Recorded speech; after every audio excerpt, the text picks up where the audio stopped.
The phone call that ended my marriage came on a Tuesday, while I was standing on the 20th floor of a building that didn't have walls yet.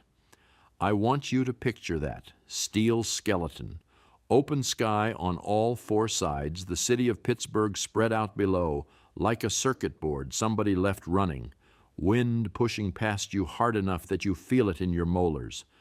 I was bolting elevator guide rails into place, work that doesn't forgive distraction.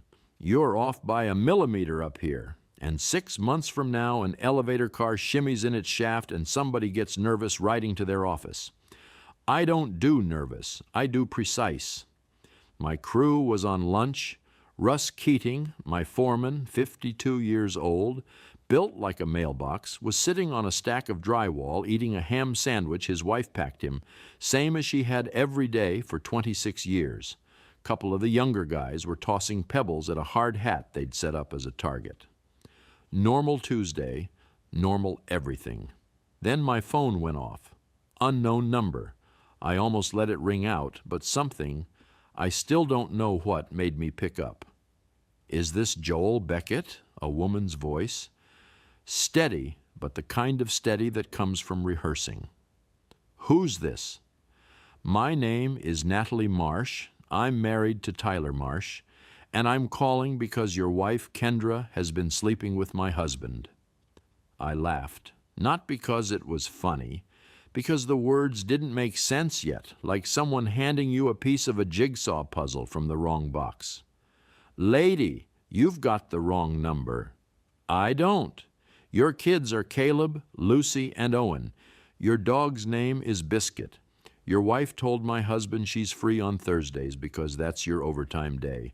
I'm not guessing, Joel. I know. I hung up. She called back. I stared at the screen, didn't answer. Then the text came through, a screenshot. Kendra's name at the top, Tyler's underneath, and a conversation that read like a schedule. Thursday, works. Joel's on the Wilkins site till 7. I'll tell Mom I'm dropping off the baby. I sat down on bare concrete, 20 stories up. The city hadn't changed. The rivers still bent through downtown the same way they had 5 minutes ago. The Steelers stadium still sat there, fat and happy, on the North Shore. But my chest felt like someone had poured wet cement into it, and it was setting fast. Russ looked over. You all right? You look like you just saw a ghost.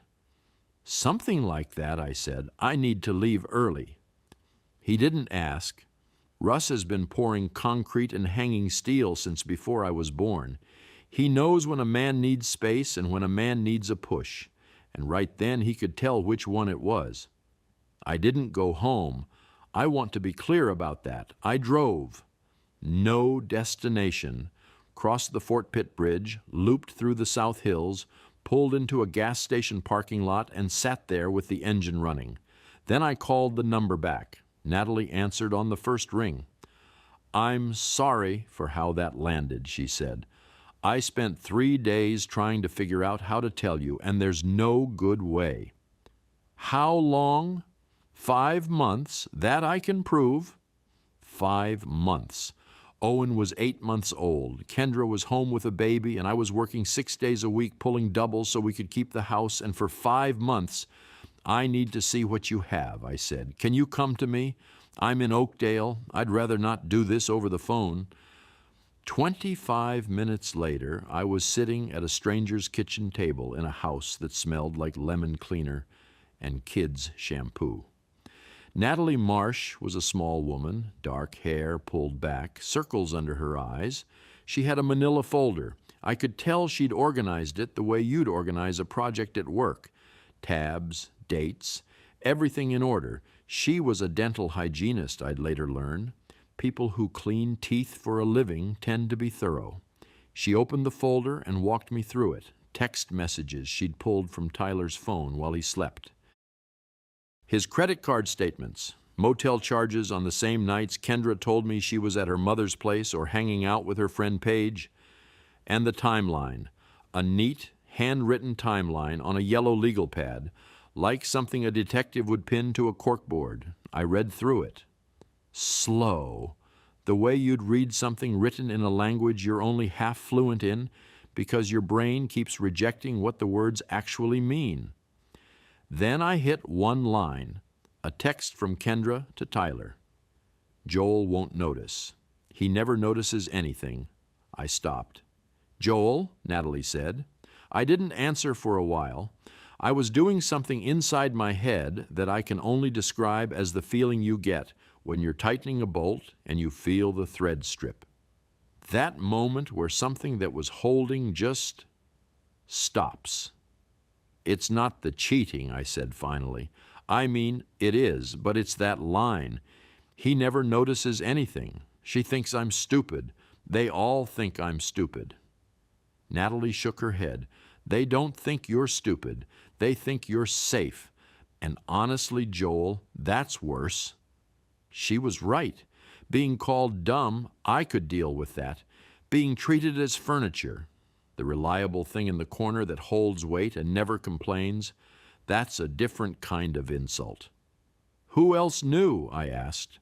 I've only known a week myself, but from what I've pieced together, her best friend Paige, her brother Shane, her mother Diane, they all knew before I did.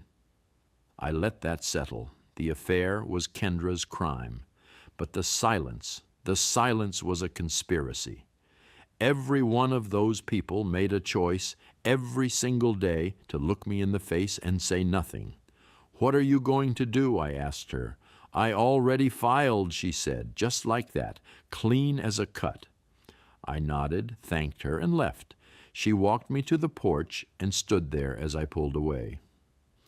Two strangers connected by the same wound. Before I got in the truck, I asked her one more thing.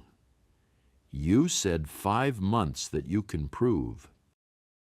What about before that? She hesitated. There were signs earlier. Tyler started acting different a long time before I found anything concrete. The gym, the cologne, guarding his phone. It could have been longer. I just don't have the paper trail. That hung over me the whole drive home. 5 months, she could prove. But Tyler didn't become a different man overnight. These things have a ramp-up, and that ramp-up, if it reached far enough back, reached into the months when Kendra was pregnant with Owen.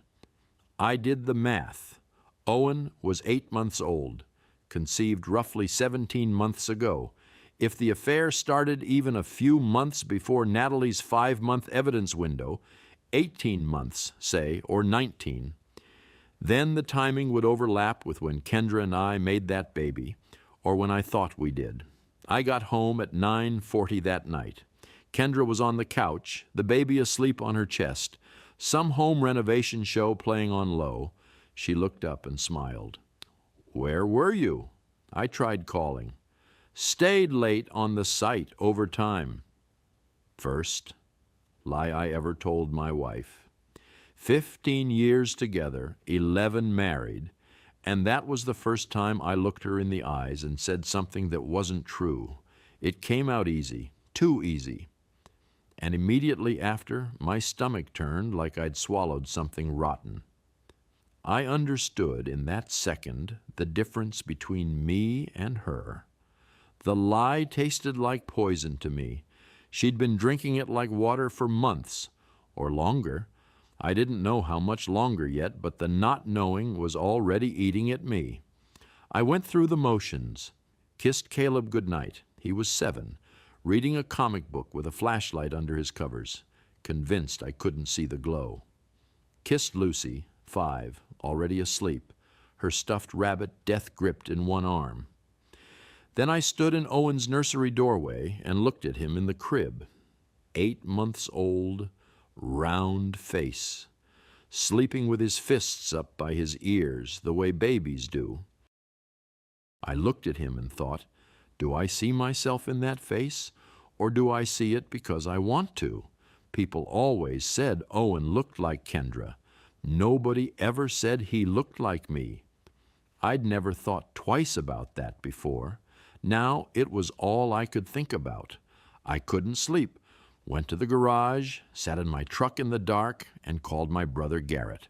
He was somewhere on I-70 in Ohio hauling frozen chicken to a distribution center in Columbus. "What's wrong?" he said. "You never call this late."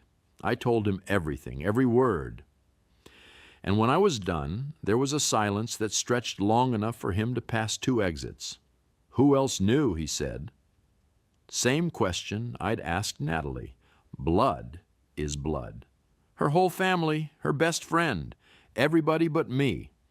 Another silence, then. "What do you need?" "Don't tell anyone. I need time." "You got it, but Joel, don't do anything tonight, and don't let anyone talk you into forgiving this. You hear me? Not yet? Not until it's your idea." I went inside, lay down next to Kendra in the dark. She rolled toward me in her sleep and put her hand on my chest, the way she'd done for 1,000 nights, and I stared at the ceiling until the room turned gray with morning. For 3 days, I was the best actor in Pittsburgh. I went to work, came home, played with the kids, sat through dinner, watched TV beside Kendra, and every second of it, I was somebody else inside. On Wednesday, day 2, I took a half day and drove to the office of Dominic Farrell, a family law attorney my brother's divorce lawyer had recommended back when Garrett's marriage went sideways. Dominic's office was above a dry cleaner on a side street in Lawrenceville, not the kind of place that screams legal firepower, but Garrett said the guy was a surgeon, and he was right. Dominic was maybe 44, thin, glasses, the kind of man who listens like he's recording you. I laid the whole thing out. He didn't interrupt once. When I finished, he ticked through it with zero emotion. First, document everything. Don't confront. Don't tip her off. Don't move out of the house yet. A judge could read it as abandonment. Second, Pennsylvania recognizes fault in divorce. Adultery is grounds. That's relevant for alimony. It doesn't automatically bar her from getting it. But the court weighs marital misconduct as one factor among a dozen, combined with the rest of the picture, the length, the deception, the cover-up. It works against her. "It's a tool," Dominic said, "not a silver bullet, but it's a sharp one." Third, and this was the one that sat on me like a cinder block, the baby is 8 months old. The affair has been going on at least 5 months that this woman can prove. But she told you there were signs going back further. If the real start was closer to 18 months ago, the timeline overlaps with conception. "Joel, I have to ask, is there any chance?" "I don't know," I said. "We need to find out." I told him I wanted to handle this clean. No screaming, no smashing things up. He nodded. Good. In family court, the calm parent wins. Be the one with the binder, not the one with the temper. "I'm not going to blow up," I said. "I'm going to be surgical." He almost smiled. That's exactly the word I was going to use. Before I left, he mentioned something else. "If Tyler Marsh ever contacts you directly, and men like this sometimes do once they realize the situation is getting legal, do not engage. If he approaches you in a place with witnesses, let him talk. Don't record him. Pennsylvania requires both parties to consent to a recording, and I won't advise you to break that law. But if other people see and hear what he says, that's witness testimony. Get names. Get them to write it down." Day 4, Friday, I drove to Shane Pollard's auto repair shop after work. Shane is Kendra's younger brother. 33, decent mechanic, always had a beer in his hand at family cookouts, always gave me grief about the Steelers' offensive line. I liked Shane, or I thought I did. I thought he liked me. He was under a lifted F-150 when I walked in, greased to his elbows. He slid out on the creeper, saw me, and grinned. "Joel? What's up, man? Truck giving you trouble?" "Shane, I know about Tyler Marsh, and I know you knew." The grin died like somebody cut its power line. He went pale under the grease. "Man, it wasn't my place to—" "Stop!" I kept my voice even, didn't raise it, didn't need to. "You shook my hand at every barbecue. You looked me in the eye at Thanksgiving. You watched me carry your sister's groceries while she was texting another man in the car. It was absolutely your place. You just chose not to. She's my sister, Joel. What was I supposed to do? Be a man. Tell me. Tell her to stop. You did neither. We're done, Shane. He got up off the creeper. You can't just cut me off. I'm the kid's uncle. You can see the kids. I won't block that, but you and me, nothing left. I walked out. I was barely in my truck before my phone buzzed. Not from Shane, but I found out later through discovery what happened next. He texted Kendra within 2 minutes of me leaving.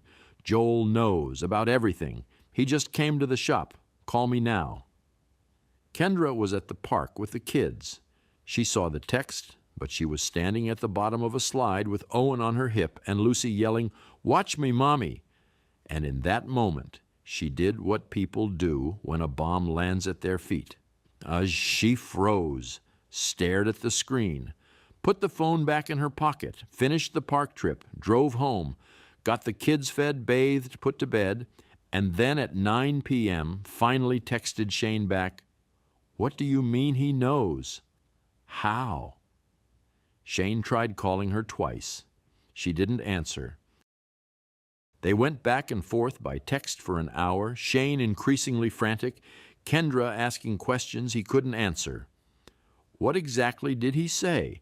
Does he have proof? Did he mention Tyler by name?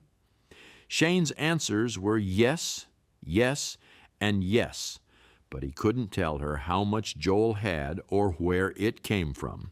That ambiguity was its own kind of torture for her. She knew the walls were closing in, but she didn't know how close they already were. I needed one more day. I got it, not because Shane went quiet, but because knowing Joel knows and knowing how much Joel knows are two very different things. And that gap bought me Saturday morning. Saturday morning, day 5. I drove to Diane Pollard's house, Kendra's mother, 61 years old. She was out front in her garden gloves, pruning rose bushes. Saw me pull up and waved like it was Christmas. "Joel, what a nice surprise." We sat on the porch. I kept my voice low, respectful. I owed her that much, or I thought I did. "Diane, I've always respected you. You've been like a second mother to me for 15 years. That's why this is the hardest conversation I've ever had." Her face changed. The shift was instant, like watching a weather front roll in. She knew. "You knew about Kendra and Tyler, and you said nothing." She started crying before I finished the sentence. "I told her to stop. I begged her. You told her to be more careful. That's not the same thing." She flinched, because it was true, and she knew it. She didn't try to stop the affair because it was wrong. She tried to stop Kendra from getting caught. There's a canyon between those two things. "She's my daughter, Joel. A mother protects her child. And I was your family too, or I thought I was. 15 years of Sunday dinners and birthday parties and me fixing your garbage disposal every time it jammed, and I wasn't worth a phone call." I told her what I told Shane. I wouldn't keep her from the grandkids. But the relationship between us, the warmth, the trust, the pretending, that was finished.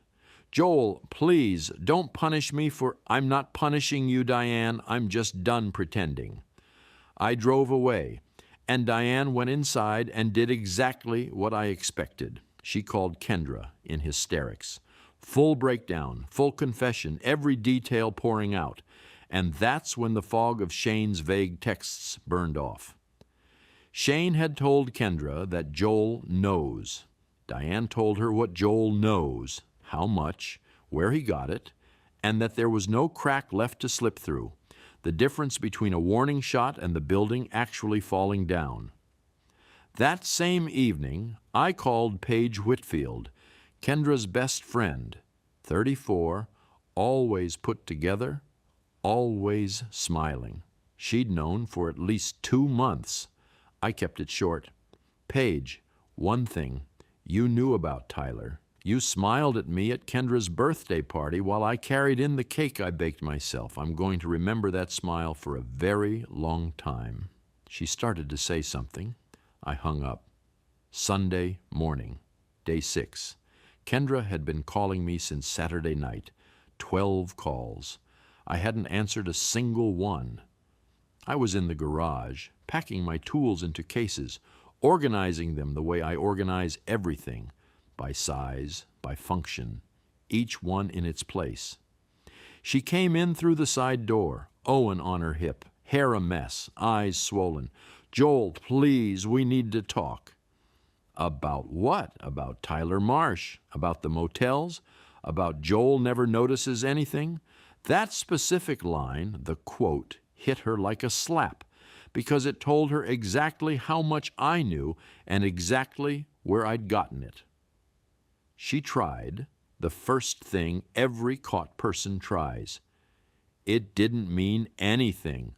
5 months of motel rooms, and it didn't mean anything. That's actually worse, Kendra. If it meant something, at least there's a reason. If it was nothing, you threw this away for sport. Joel, But here's the part that really did it for me. Your mother knew. Your brother knew. Your best friend knew.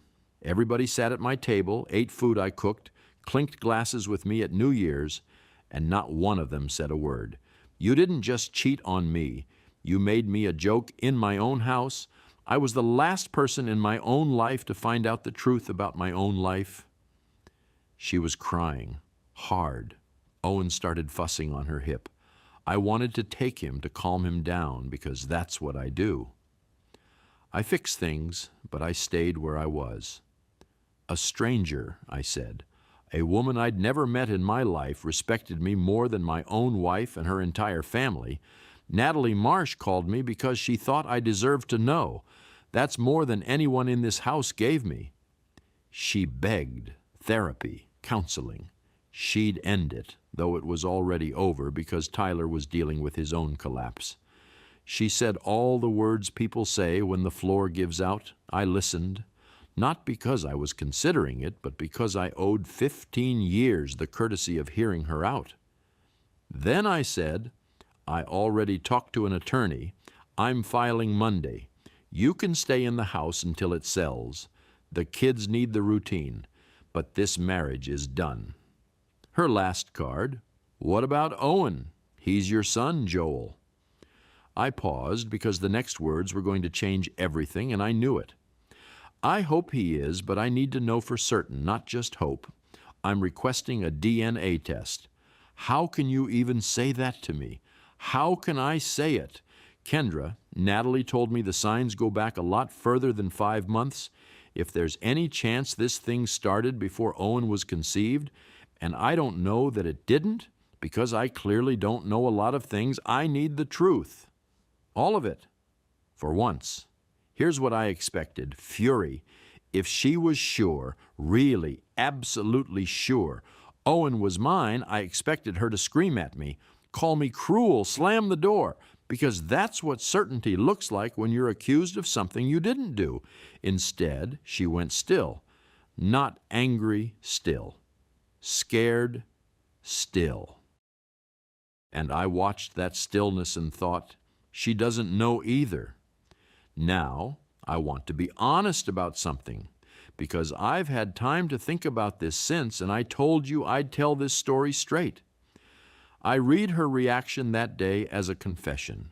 Her silence told me she wasn't sure whose baby Owen was, and that interpretation burned into me like a brand. But later, when the DNA test came back and Owen was mine, biologically, no question, I had to sit with the possibility that I read her wrong.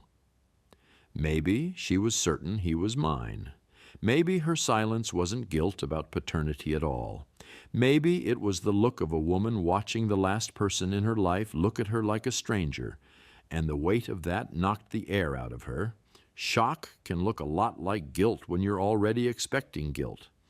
I don't know which it was, I still don't, but I owed you that honesty, because a man who only tells the parts that make him look good isn't telling a story. He's building a case. The apartment was a 2-bedroom in a brick building in Dormont. Beige walls, small kitchen, a window that looked out onto a parking lot. I brought my tools, my clothes, a box of photos of the kids, and nothing else. The first night I slept on an air mattress on the floor, and I slept better than I had in weeks. Not well. Just better than lying next to someone whose touch now felt like a lie. I set up the kids' room. Bunk beds from IKEA. Caleb got the top, Lucy got the bottom, non-negotiable per their own ruling. I assembled them alone on a Tuesday night with an Allen wrench and a set of instructions that were clearly written by someone who'd never built anything in their life. Halfway through, when one of the slats wouldn't seat and I had to shim it with a piece of cardboard, I started crying. First time since the phone call. Not sobbing, just tears running down my face while I tightened bolts. I kept working. That's what I know how to do. Garrett rerouted to short-haul runs so he could stay close to Pittsburgh. Showed up at my apartment with a 6-pack and a sleeping bag. "I'm not here to talk about feelings," he said. "I'm here so you're not sitting in this place alone." We watched the Steelers game, didn't say much. He fell asleep on the couch, and that was enough. At work, Russ pulled me aside. We were on the 14th floor of the Wilkins Tower, wind coming in hard off the river. "I've been doing this 30 years, he said. "I know what a man going through a divorce looks like. You need to talk?" "I just need to work, Russ." "Then work. But don't go above 10. If your head's not right, I mean that." Week 3, the DNA test. I filed through Dominic. Under Pennsylvania law, a husband is presumed the father of any child born during the marriage, but you can challenge it. Kendra's attorney, she'd hired one fast, fought it, called it emotionally harmful and designed to humiliate. Dominic laid out the facts.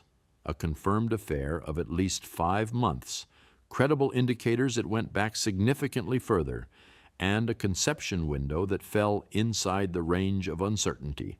The court ordered the test. Then came the wait, 3-4 weeks, where every time I held Owen during my visits, I was doing arithmetic I didn't want to do. 8 months old, conceived roughly 17 months ago. Natalie had proof of 5 months, but told me the signs started well before, maybe 18 months back, maybe more. That possible overlap sat in my head like a splinter I couldn't reach. Week 4. Tyler Marsh showed up at my job site. I want to be clear about how stupid this was on his part, because it matters for what happened later. He drove his leased BMW right up to the construction entrance, walked past the safety barriers without a hard hat, and found me on the ground floor during lunch. "We need to talk," he said, man to man. I looked at him. 39, polo shirt. Hair that probably cost $40 to cut. Soft hands. The kind of guy who calls himself a closer at work and thinks that's a personality. "We've got nothing to talk about. Look, I'm sorry about what happened, but you're making this bigger than it needs to be. It's over between me and Kendra. Let's just move forward." Move forward. You were in motel rooms with my wife while I was home with a newborn, and you're standing at my job telling me to move forward. His face shifted. The friendliness dropped off it like loose paint. "If you mess with my business or my reputation, I will make your life a living nightmare. You understand me? I will bury you. I know people who can make things very difficult for a guy like you. I know where you work. I know where your brother parks his rig. Think about that." I didn't say a word. I didn't need to, because Russ was 8 feet away. 2 other guys on my crew, Danny Wilkes and Pete Ochoa, were eating lunch at the same table and heard every syllable. Tyler was so busy puffing himself up he didn't notice he had an audience. After he left, I looked at the 3 of them. Did everyone hear that? Russ already had a pen out. Every word. Would you write down exactly what he said? Date, time, everything, already planning on it. By the next morning, Dominic had 3 signed witness statements on his desk. 3 men, 3 matching accounts. Tyler Marsh came to my workplace uninvited, referenced knowing where I work and where my brother keeps his truck, and made explicit threats about burying me and making my life a nightmare. Dominic didn't file for a protection from abuse order. He told me straight that PFA in Pennsylvania requires evidence of threats involving bodily harm or a stalking-type pattern, and while Tyler's language was threatening, one visit with those kinds of words might not clear the bar with a judge. "I won't file something I can't win," he said. "That weakens us." What he did instead was sharper.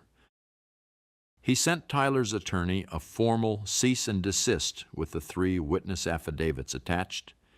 He filed copies as exhibits in both my divorce and Natalie's, establishing Tyler on paper as hostile, aggressive, and willing to show up at a man's place of work to threaten him, and he reported the incident to the construction site's general contractor, who permanently banned Tyler from all their properties.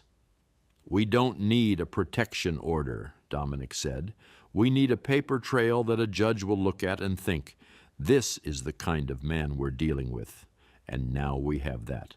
Tyler's own attorney, from what Natalie told me later, told him he was the dumbest client she'd ever had. I believe it. Week 6. The Pollard family fell apart. Diane called Shane, screaming that everything was his fault. He should have told Kendra to stop months ago. Shane fired back that Diane knew first, that she could have called me herself. They went back and forth for 2 days, each one trying to shove the blame onto the other like it was a hot pan nobody wanted to hold. Kendra was caught in the middle with no ground left. Her mother was a wreck. Her brother wouldn't speak to her mother. Paige had vanished from her life entirely, and Tyler was gone, hadn't contacted Kendra since the cease and desist. She was never his priority. She was his convenience. She called me one night, late. I could hear Owen fussing in the background. "Everyone's falling apart," she said. "Mom and Shane aren't speaking. Paige changed her number. I have no one, Joel." That's what happens when you build a house on lies. Eventually the foundation goes. Don't you feel anything? I feel everything. I just don't owe you my feelings anymore. Week 8, Dominic called me into his office. I sat in the chair across from his desk. He slid a piece of paper toward me. Owen was mine. I put my head in my hands and stayed there for a while. Relief doesn't describe it. It was more like, you know when you're on a scaffold and a gust of wind hits and for half a second you feel your balance go and then it comes back. It was the moment the balance came back. But Dominic wasn't done. My paralegal pulled Tyler Marsh's financial records, subpoenaed as part of Natalie's divorce, and shared through their attorneys. The motel charges don't start 5 months ago, Joel. They go back 18. I looked up. 18 months. The affair started while Kendra was in her first trimester with Owen. So the timeline did overlap with conception. The DNA test wasn't paranoia. It was the right question asked for the right reasons, and the answer happened to come back in my favor. One of the few things in this whole mess that did. But sitting there with that number, 18 months, I wasn't thinking about the test anymore. I was thinking about what those 18 months contained. Her second trimester, her third, the false contractions at 3 a.m. when I drove her to the hospital in my pajamas, the baby shower I organized in our backyard with streamers and a cake I ordered a week in advance, the delivery room where I held her hand and she squeezed mine so hard I had bruises the next day. Dominic pulled up the phone records. Tyler and Kendra were texting the day Owen was born. Not after, during. 18 months, I said. She looked me in the eye while I held her hand through contractions, and she was already with him. This changes the picture for court, Dominic said. 5 months looks reckless. 18 months looks systematic. I met Natalie again. Same diner in Robinson. Showed her the real timeline. She closed her eyes. I knew. In my gut, I knew a year ago. I just talked myself out of it every single time. We both did. What are you going to do with this? Give it to Dominic and let it do what it does. Month 3. Kendra hired a new attorney, a woman named Laura Quinn, who came in swinging. Her strategy was to paint me as a vindictive, emotionally absent father who worked a dangerous job and had weaponized the divorce process. The DNA test request was reframed as psychological abuse. My job, installing elevators, heights, heavy equipment, was presented as a risk factor for custody. Dominic took it apart. 15 years on the job, 0 safety incidents, union member, reliable schedule. The parent who did school drop-offs, coached Caleb's t-ball team, packed lunches, and then the evidence, the 18-month timeline, the motel receipts matching nights Kendra claimed she was at Diane's house, Tyler's threatening visit to my workplace backed by 3 sworn witness statements, and the cease and desist, the texts. He never notices anything. Mediation happened in a conference room downtown, both sides of the table. I sat next to Dominic. Kendra sat across from me with Laura Quinn. She wouldn't look at me. Quinn opened strong. Mr. Beckett voluntarily abandoned the family home. Dominic cut her off. Politely, surgically, he placed the evidence binder on the table. My client left the home after discovering an 18-month extramarital affair that was facilitated and concealed by the respondent's own family. He relocated to protect his mental health and maintain a stable environment for his children. This is the documentation. Quinn asked for a recess after 10 minutes. I found out later she told Kendra in the hallway, "The evidence is overwhelming. We negotiate or we lose badly." The settlement came together over the next few weeks. 50-50 custody of Caleb and Lucy, week on, week off. Owen stayed primarily with Kendra for now. He was still nursing, with me getting regular overnights. Alimony was contested. Quinn pushed for it, arguing Kendra had sacrificed career years for the family. Dominic countered with the adultery, the 18-month duration, and the pattern of systematic deception. The judge weighed it all, as judges do in Pennsylvania, where misconduct is one factor among many, and awarded Kendra a small, time-limited amount. 2 years of modest support while she got back on her feet. Not 0, but a fraction of what Quinn had asked for.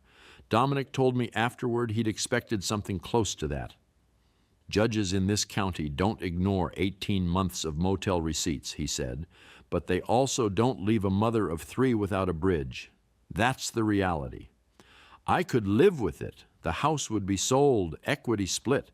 I'd pay child support per state guidelines. Never argued that, never would. Those are my kids. That was never the question. Month 5. Tyler Marsh's career caught up to him. This part I couldn't have planned. His real estate firm handled commercial properties, including contracts with the construction company I worked for. Neither of us knew. Pittsburgh's a big city that acts like a small town, and in the commercial industrial world, everybody's connected by about 2 handshakes. When word got around, the way it does, through site managers and HR departments and guys who know guys, that Tyler Marsh was the man who'd shown up at a construction site to threaten one of the crew, and that there were signed witness statements and a lawyer's cease and desist on file, his clients started pulling back. Not because they cared about his marriage, because a guy who shows up at job sites to make threats is a liability, and nobody in commercial real estate wants to be one phone call away from that kind of drama. His firm pushed him out, quietly. Not fired, just suddenly without a desk, the way these things happen when nobody wants to say the words out loud. He came to my site to intimidate me. That intimidation produced witnesses. The witnesses produced a paper trail. The paper trail followed him home and burned down his office. He built his own trap, walked into it, and shut the door behind him. When Russ mentioned it at work, heard that real estate guy who showed up here is having a rough time, I just said, not my problem, and I meant it. I wasn't rooting for his downfall. His life was his life, same as mine was mine. Natalie called around this time. Her divorce was finalized. "It's done," she said. "How do you feel?" "Like I survived something." "Yeah, that's about right." Kendra's world kept shrinking. The house went on the market. Shane blamed her for his relationship with me being destroyed, which is rich coming from a man who had 18 months to pick up a phone. Diane was seeing a therapist and calling Kendra 3 times a day, cycling between guilt and self-pity. Paige was gone. And Tyler never loved Kendra. The minute convenience turned into complication, he evaporated. She called me one evening while I had the kids. I was in the kitchen making spaghetti, Caleb stirring the sauce, Lucy setting the table with the focused intensity of a 5-year-old who's been told she's in charge of forks. "You forgot your dad's toolbox," Kendra said, "the one in the basement." "I didn't forget it. I'll get it this weekend." "Can you come now? She paused. "I miss you, Joel." The kids were right there. I stepped into the hallway. "I know you do," I said. And I meant it. I believed her. Missing someone and treating them well are 2 separate things, and she was only capable of one of them. "We're not going backward, Kendra." She was quiet for a long time. Then, "I know. That was the last real conversation we had that wasn't about pickup times and school forms." The apartment became a home. Painted the kids' room. Caleb wanted blue, Lucy wanted yellow, and we compromised on green, which neither of them loved, but both could live with. Caleb started asking questions around month 6. "Dad, why don't you and Mom live together?" I knelt down. Sometimes grown-ups make decisions that mean they can't be together anymore. "But your mom and I both love you, and that's never going to change, not ever." He thought about it. "Did you say sorry?" "It's more complicated than sorry, bud. But we're both okay, and you're okay. That's what matters." He went back to his comic book. I never said a bad word about Kendra to those kids. Whatever she did to me, she's their mother. Month 7. I walked out of Dominic's office for the last time. Final papers signed. In the parking lot, I heard my name. Natalie Marsh was coming out of the same building. Her attorney was 1 floor down. Pittsburgh. "You're done?" she said. "Signed this morning." "Me too, last week." We stood there for a second, parking lot, April, a little wind. "Are you okay?" she asked. "No, but I will be. You?" "Same. We didn't exchange numbers, didn't make plans." She went to her car. I got in my truck, turned the key, noticed my hands were steady on the wheel. They hadn't been steady in months. 2 weeks later, different building, same height, 20 stories up, steel and sky and the Pittsburgh skyline. I was installing guide rails, precision work, the kind where if you're off by a hair, nothing runs right. Nobody's going to write a song about it. But every time someone steps into an elevator in this city and the doors close and the car rises smooth and even, there's a chance I'm the reason it works. My phone buzzed. Caleb sent a photo from school. Gold star on a spelling test, big grin, front tooth missing. I sent back a thumbs up. Russ walked over. "You look better." "I am better." "Good. Now quit looking at your phone and get back to work." I put it away, picked up my tools. The wind was the same as the day Natalie called. I wasn't.